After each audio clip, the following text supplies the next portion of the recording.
అన్ని దుఃఖాలకి కారణం ఆత్మయే అన్నాడు. ఇక్కడ జాగ్రత్త తెలుసుకోవాలి, ఆత్మకు దుఃఖం లేదు. మరి మాట ఎందుకన్నాడు అంటే, నేననే భావన దేహమనందు అధ్యస్థమైనప్పుడు కలిగేటటువంటి దుఃఖము అధ్యాస వల్ల కలుగుతుంది. కనుక ప్రతి చోట ఆత్మశబ్దం అనగానే పరమాత్మ ఆ అర్థాలు గడిపోకూడదు. దేహాత్మ, బుద్ధ్యాత్మ ఇత్యాది మాటలు ఉన్నాయి.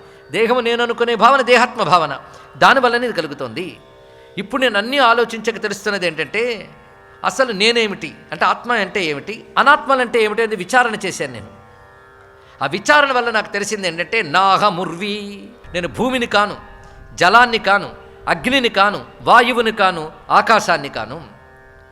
మరేమిటి అంటే, ఈ పంచభూత సహాయముతో ఏర్పడిన శరీరము నాది అనుకుంటున్న జీవుడిని అన్నాడు. శరీరము శారీరము అంటే, శరీరము నేను అనుకునే భావం ఏదుందో అది శారీరం. కనుక నేను అనుకుంటున్నాను, ఇదే అధ్యాస.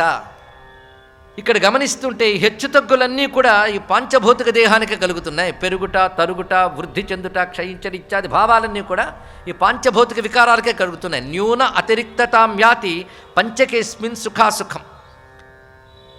ఎక్కువ తక్కువ, సుఖము దుఃఖం అనేది పంచభూతముల వల్ల ఏర్పడినటువంటి దేహ తాదాత్మ్యం వల్లనే కలుగుతున్నది. నాకు ఎక్కువ లేదు తక్కువ లేదు, నేను పరిపూర్ణుణ్ణి. పరిపూర్ణతకి ఎక్కువేంటి తక్కువేంటండి?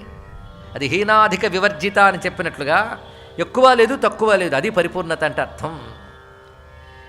కనుక నా యొక్క తత్వము ఎక్కువ తక్కువ లేనటువంటిది, సుఖదుఖాలు లేనటువంటిది, కేవల చైతన్యమే నా స్వరూపం, ఆనందమైన స్వరూపం అని చెప్తూ, మరి దుఃఖం దేనివల్ల ఏర్పడినది ఎంతకాలం అన్నానో అది కూడా కనిపెట్టా.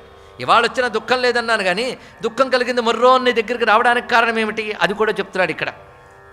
అది ఒక్క మాటే, మమత్వం అనే ఒక్క భావం చేత దుఃఖం అనేది కలుగుతుంది. ఇక్కడ చూపిస్తున్నాడు కారణం.